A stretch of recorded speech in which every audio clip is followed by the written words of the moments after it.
In case you missed it this weekend, the Cincinnati Reds lineup would like to remind you that they got the power. They got the power.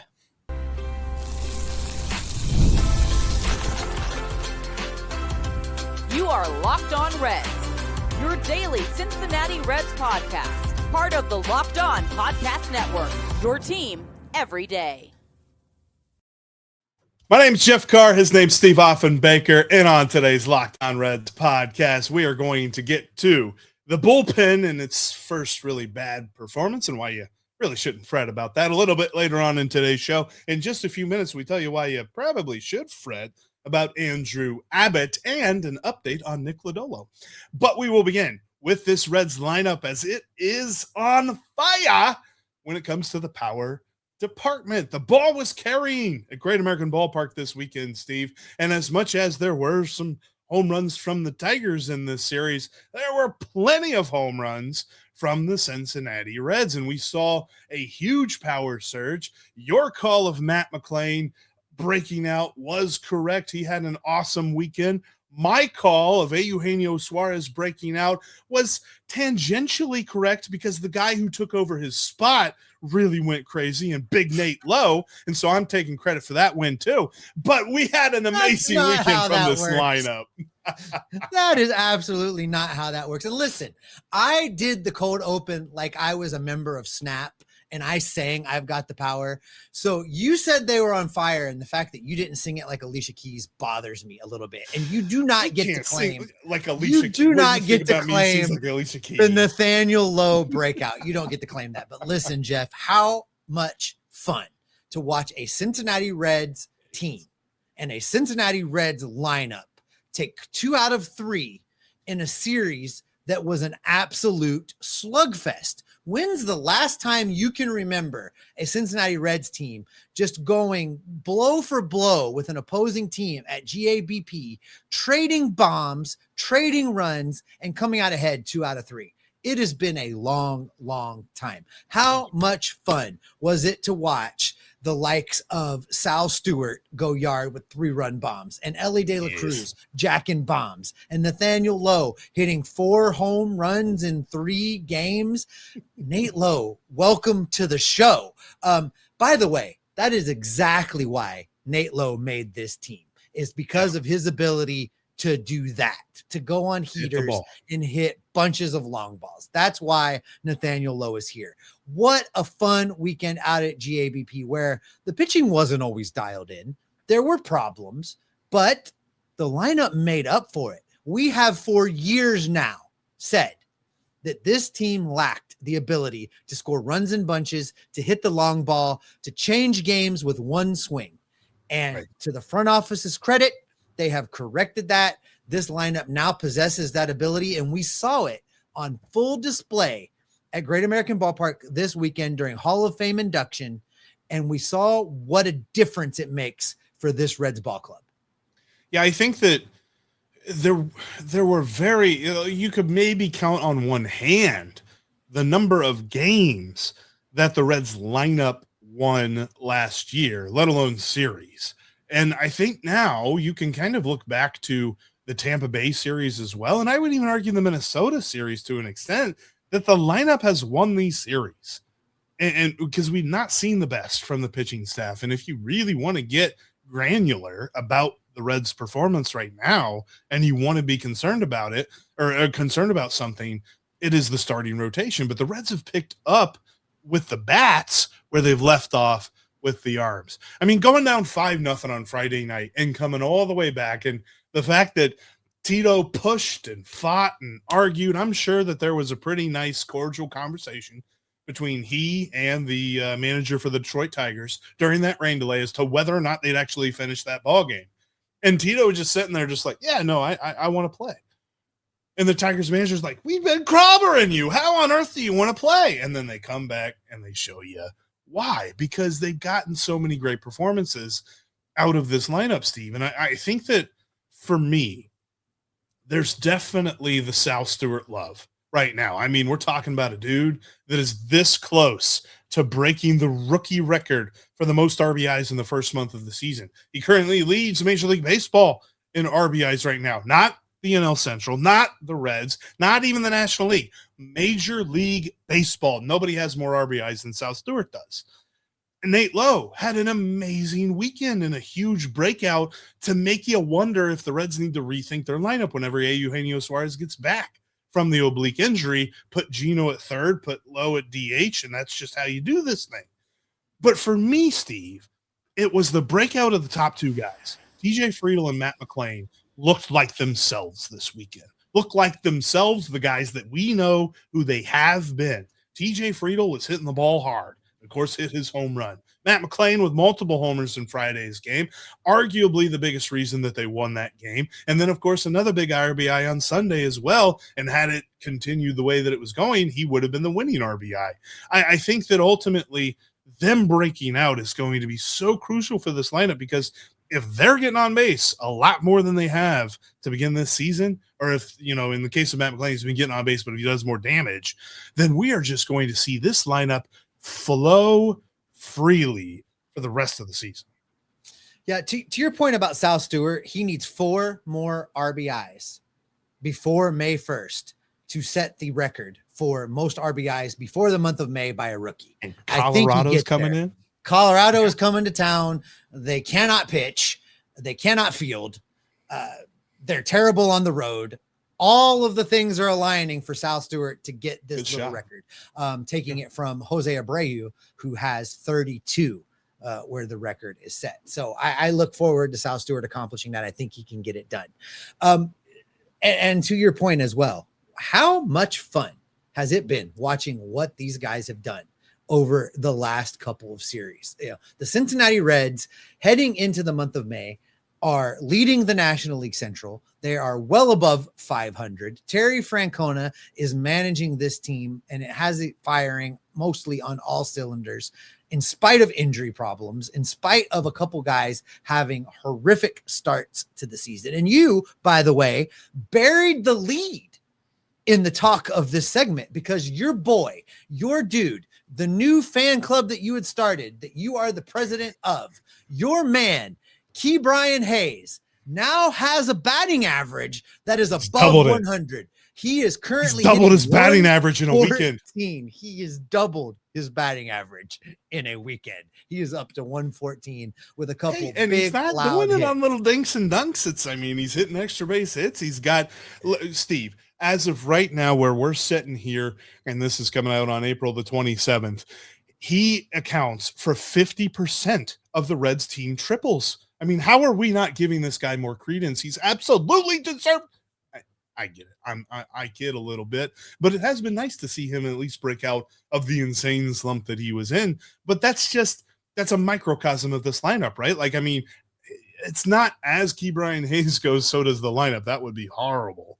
But the fact that the worst guy in the lineup is now going, that's telling you something, that everybody else is just enjoying this thing. Yeah, and it's not just him. TJ Friedl's coming along with him. Matt McLain, we talked about. I saw at bats leading up to this series, at bats from Matt McLain in the Tampa series that led me to believe this was coming, which is why I was willing to put it out there and say it on that last show before the Detroit series. Matt McLain looked poised for a breakout, and we got it. We got a 2-home run game, the first multi-homer game of his career on Friday night. And then for good measure, he added extra base hit on Sunday. Matt McLain looks like he is about to be that guy we saw kind of during spring training. He is about to be that guy that we thought he was going to be. Is he going to be the guy with a 600? Oh, he's not going to be that guy, but he could be a driver at the top of this lineup. And when you combine Matt McLain going with TJ Friedl figuring it out, with Dane Myers being good in the games that TJ Friedel's not in there,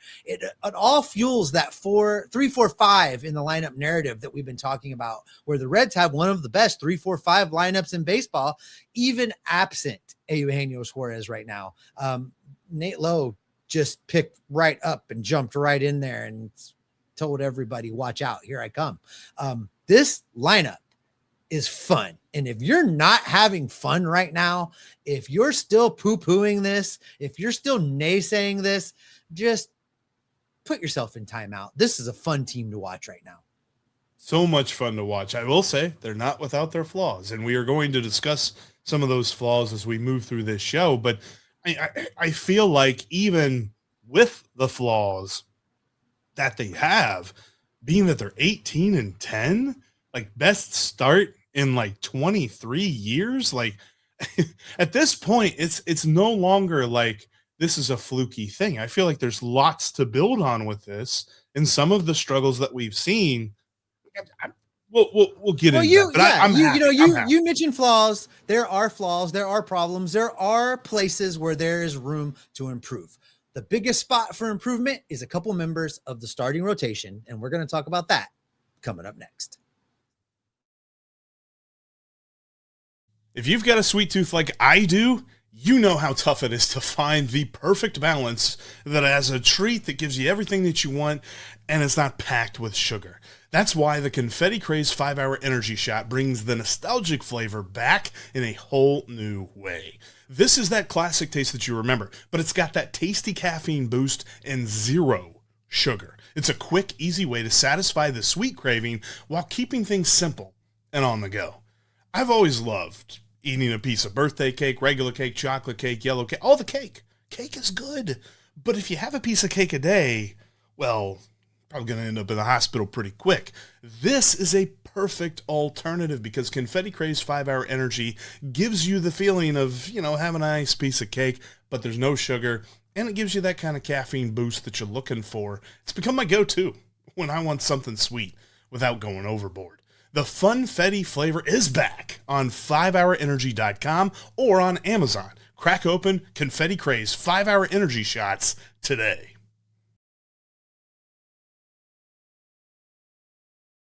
Breaking news, Jeff loves cake. Listen, you already live this team every single day. Elevate your game. Go ad-free with Locked On Reds in the audio channel. You get ad-free Locked On Reds over there. You just have to join the Everydayer Club. $50 a year, $5 a month. Ad-free Locked On Reds plus exclusive access to the Discord servers of the Locked On Network where every single host from every single show is talking ball every single day. Check it out. The link is down in the show description.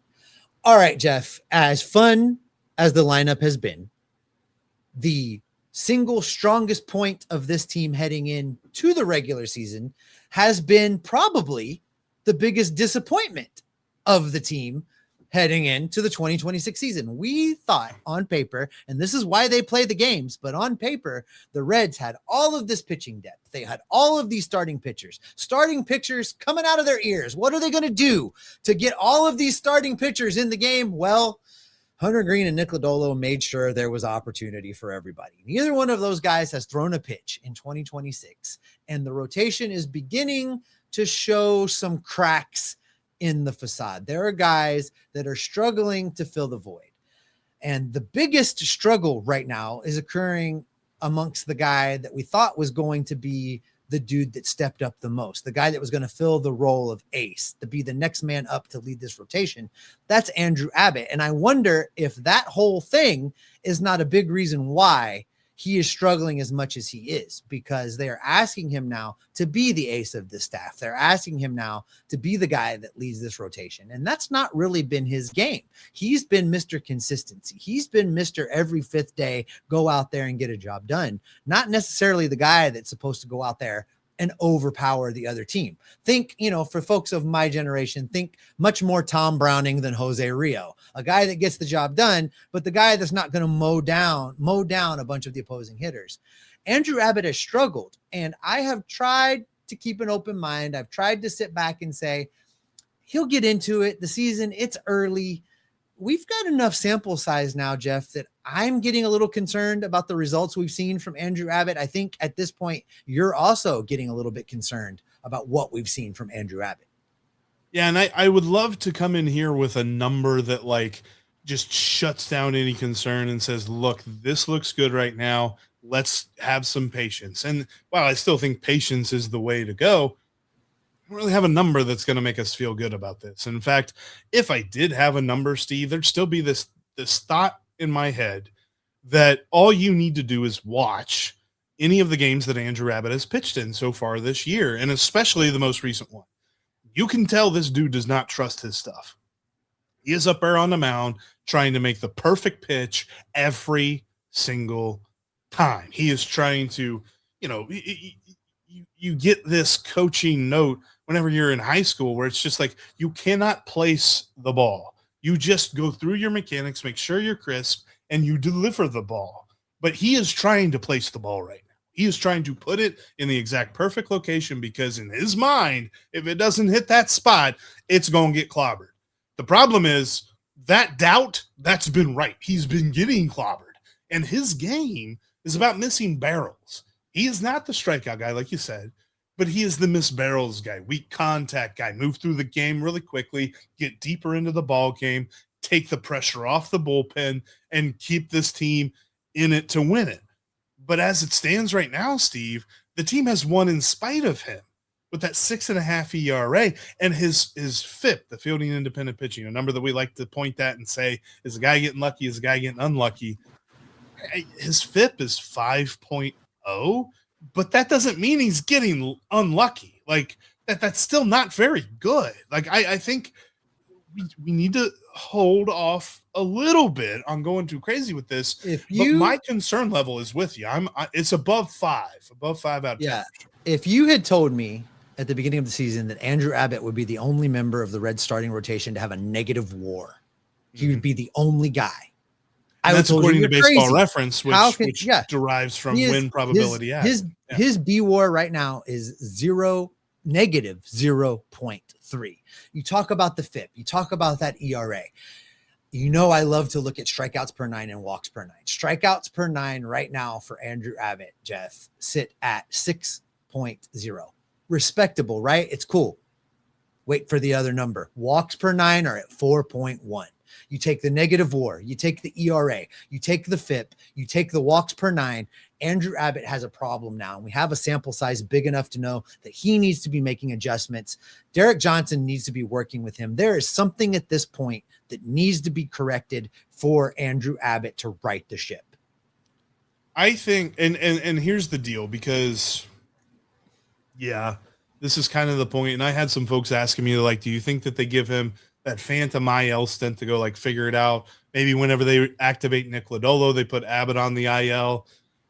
I don't know that we're there yet. And the reason that I say that is that I draw on the history that is the Cincinnati Reds, and I go back to the year of our Lord 2021 with a man named Luis Castillo, who 11 starts. Now, Andrew Abbott 6 starts into the year.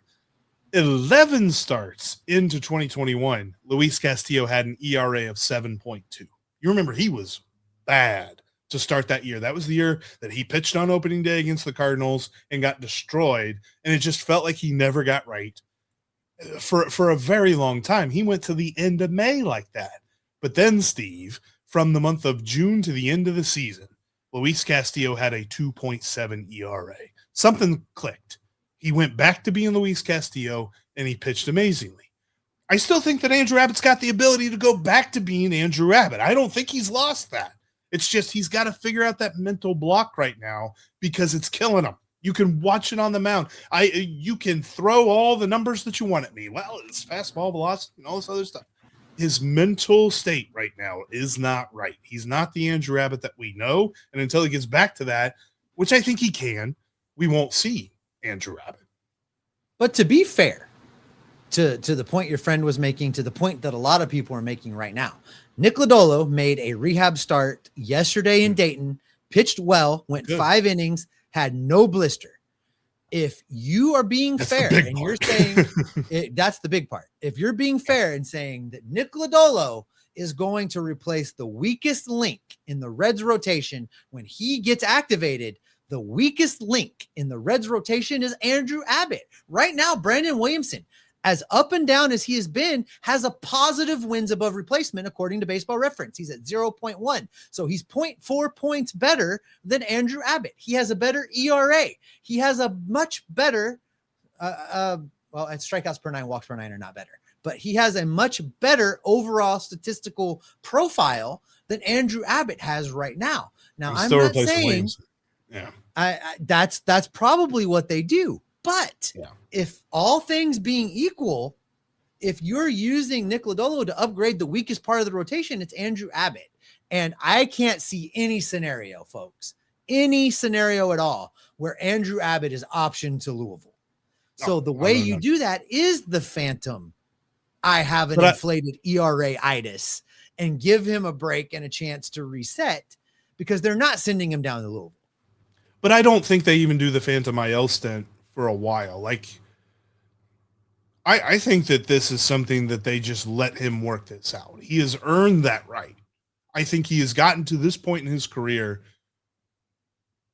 by pitching a certain way, and I think that it would be disingenuous to put him on the IL right now, because unless he goes to them and says something ain't right physically, I think this is all mental, and this is just something he's got to work through. And the best case scenario for the Reds is that he works through it on a major league mound, because what's going to happen is he either does a phantom IL stint and then does a rehab appearance or two in AAA, mows everybody down, comes up here and does the same thing. He's got to work through it at the major league level, because you don't get that mental state down in Louisville. You get it in Cincinnati. And so he's got to work through this. That's the hard part about this, because you're right. If you're setting this up and you're saying Nick Lodolo replaces the weakest guy, statistically it's him. But as far as who's earned what, it's got to be Brandon Williamson. It's hard, Jeff, because I don't disagree with you. I mean, you and I, at least when we're show prepping, have counted the days until Nick Lodolo replaces Brandon Williamson. That was just the move. But the further we get into this, the more area there is for concern. And I don't know. I think it wouldn't hurt Andrew Abbott at all to get to skip a turn. And I don't know how, is there another way to accomplish that where you're not using a phantom IL stint or sending somebody down? Chase Petty. Like, I would love for them to find Chase a way. Petty's not been good. Yeah. I think Andrew Abbott needs to skip a turn and have a few side sessions and work with Derek Johnson and really try to push the reset button. And I don't want him to go on the IL and miss 2 turns through the rotation and all those things. I definitely don't want him to sit down, but I don't want them to live out the definition of insanity and keep sending him out there to do the same thing over and over and over again. Maybe Nick Lodolo coming back gives you the option to say you're reshuffling the rotation, you're adjusting things, and you skip him somehow. And then you get Lodolo back, and then you send Williamson. Whatever it is you do, and I think Andrew Abbott needs to miss a turn. And the biggest problem here, it's not the biggest problem, but the problem with anything, whether it's Williamson or Abbott, I think that you're getting at least one more rehab outing from Nick Lodolo before he comes back. Yep. I don't think they bring, because if they were to bring him back, he'd be pitching in the finale against the Rockies or when they head out on the road. But I don't think that's going to happen. We're going to see one more start for him in the minors before he's brought back, just making sure that another blister doesn't form. So it's not going to be immediate that this answer comes. I think that he's got to work through it here, though. I think Andrew Abbott has to work through it at the major league level. And I hope that we see it here soon, because I firmly believe it's all mental. I don't think there's any physicality point to this, and we will hopefully see that change around soon, because the starting rotation needs to pick it up. As it stands, the bullpen has been the thing that has really carried this pitching staff, and we saw it falter on Sunday. However, I will say there's not a whole lot of reason for concern just yet. ED is way more common than most guys think. Millions of guys deal with it at some point in their lives, and that's exactly why HIMS offers a straightforward way to take care of it. HIMS connects you with licensed healthcare providers online, giving you access to legitimate ED treatment options from the comfort of your own home. No awkward appointments, no pharmacy lines, just a straightforward process that makes it easier to take care of yourself. The whole process is simple. You just complete a quick online intake and a provider reviews your information.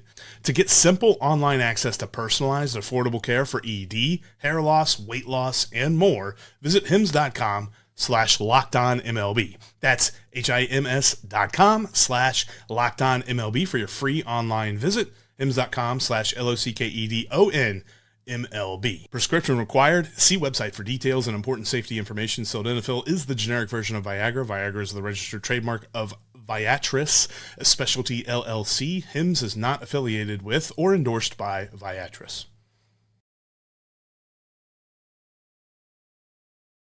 I invite you to keep the conversation going with us after the show is over. You can follow me on X or TikTok at Jeff Carr with 3 Fs. You can follow Steve at S. Offenbaker with 2 Fs on X. And you can follow the show at Locked On Reds everywhere you get your social media. All right, Steve, the other part of this pitching staff that honestly it's been the thing that's carried the Reds from the pitching standpoint so far this year has been the bullpen. And it was the reason that the Reds lost on Sunday. But I don't believe that this is something that is going to blow up and has become a huge problem, because as bullpens go, I like to say this a lot. I haven't said this a lot this season. It's kind of nice that we got to like April 27th before I said my favorite bullpen phrase, which is relief pitching is a fickle thing. And we saw it on Sunday, very fickle. Because there was a lot of long balls coming out of the Reds bullpen.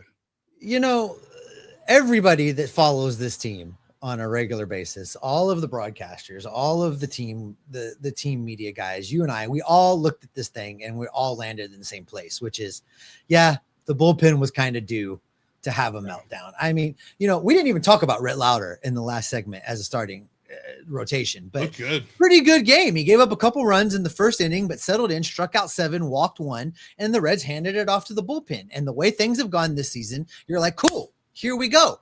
Brock Burke probably had one of his worst outings as a member of this team. He comes in, he walks a couple guys. He did strike out a dude, but he got out of that. He gave up a hit. He walked 2 guys, but didn't give up any runs. He kept it clean. He battled through. Then you get Sam Maul, who has had a tremendous start to the season.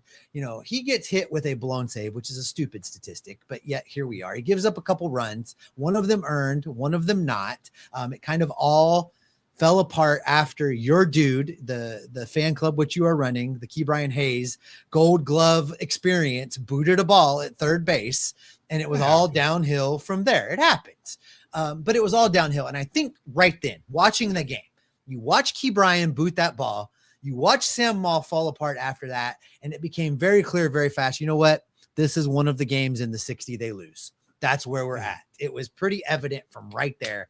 That's how this was going to go, because Pierce Johnson comes in after Sam Maul, who has a terrible outing. Pierce Johnson comes in and has probably his worst outing since his first outing with this team. His first outing, you will recall, at Great American Ballpark, he comes in and is just throwing fastballs for whatever reason and gets tagged.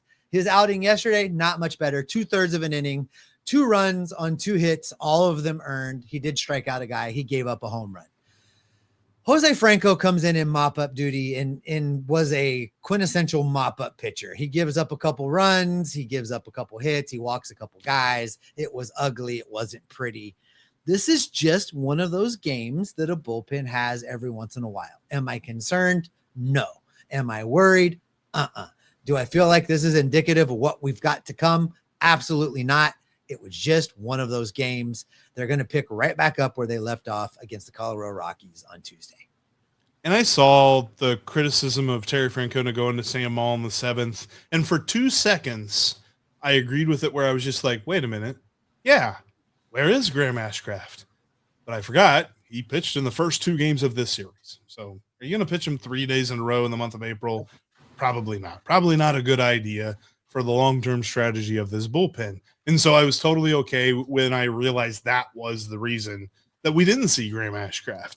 And as Tito said after the game, part of it was the Tigers lineup is just awful against left-handed pitching. And in fact, the 2 guys that got hits off Maul, well, the first one being the error, and then the home run off of Sam Maul coming from Hao Yu Lee. Hao Yu Lee was hitting a $143 against left-handed pitching going into that plate appearance. So there's times when baseballs, and you're right, this just falls under that 60 loss category, where it's like, as much as even the Reds came back and led at some point, and so you probably think this is one of those games that goes in the 42, like, oh boy. I don't think so. I don't see that being the case at all. And look, 18-10 in your first 28 ball games, and we are sitting here talking about, I think we're starting to see some good things from this lineup.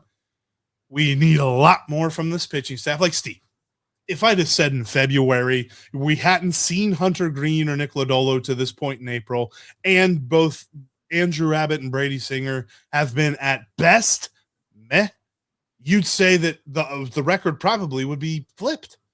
Oh, I think they'd have a losing record. This team is performing in ways that we didn't anticipate. Guys are breaking out left and right.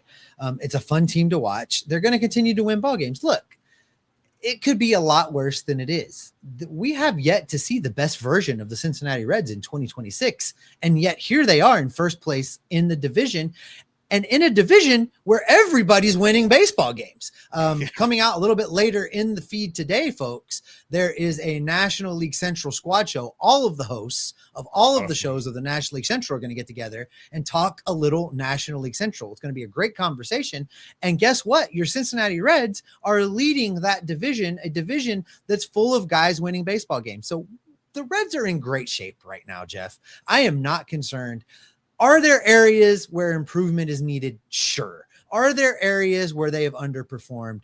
Absolutely. But are there areas where they have shown us a lot to be excited about?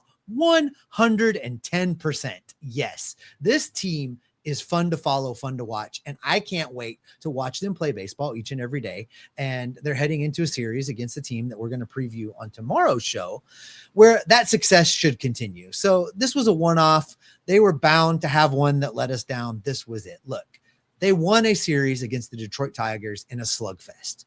Before that, they went into Minnesota and won a series where they absolutely destroyed a team that everybody thought was going to be really good against them. The Reds are winning series, folks, and that's really all that matters. We're going to keep saying the words, sweeps are hard. There is a reason why we celebrate when there is a sweep of a team. It's hard to pull off. The Reds just have to keep winning series. And however it is that they accomplish that, I am here for it. Keep winning ball games. I think it's telling, to add to your point about the Reds like being awesome to this point, and we still haven't seen their best baseball and all this other stuff. A friend of mine, and I won't say who they are to not embarrass them, but they tell me all off season, I am so jaded against this team, I don't even know if I'm going to watch them. And I talked with them on Sunday, and they said, yeah, I haven't missed a game yet. So that's exactly what this team is doing right now. And I got to believe it's doing it for most of the folks in Reds country. But we will keep you up to date every single day on this team and how it's moving. Nick Lodolo is close to coming back. I think he's got 1 or 2 more rehab outings, and then he will return to this rotation. Caleb Ferguson, I believe, is getting ready to go out on a rehab assignment. So he is close to returning to this bullpen. The bullpen's going to get better than how it's been here recently, and we're going to see some good stuff there. And we're just going to continue to see this lineup breakout. So we're going to be covering that each and every day right here on the Locked On Reds podcast. We will preview this Colorado series. I think that the Reds are missing the Colorado Rockies' most interesting pitcher. So real good chance here to take 2 out of 3. If not, get that elusive sweep and see if Sal can break that record for the rookies and the RBI and all that great stuff. We'll have you set on tomorrow's Locked On Reds podcast, so make sure you join us. Make sure that you're following the podcast on all your favorite platforms. Make sure you're joining the Everydayer Club. Follow the link down in the description below. $5 a month or $50 for a whole year. Ad-free audio episodes, and you get access to a group chat with all of the other NL Central hosts that you can check out on the NL Central Squad Show coming up here in a few hours, and so much more. But as for Steve and myself, we will be Locked On Reds every single day. I really want some cake now, Jeff. You sold me on the cake. Red velvet cake sounds good. I haven't had red velvet cake in a minute. Let's get Plus, it goes with the theme, right? Like get some cake in here. Where is craft services? Why has Locked On not provided us some craft services? We need to talk.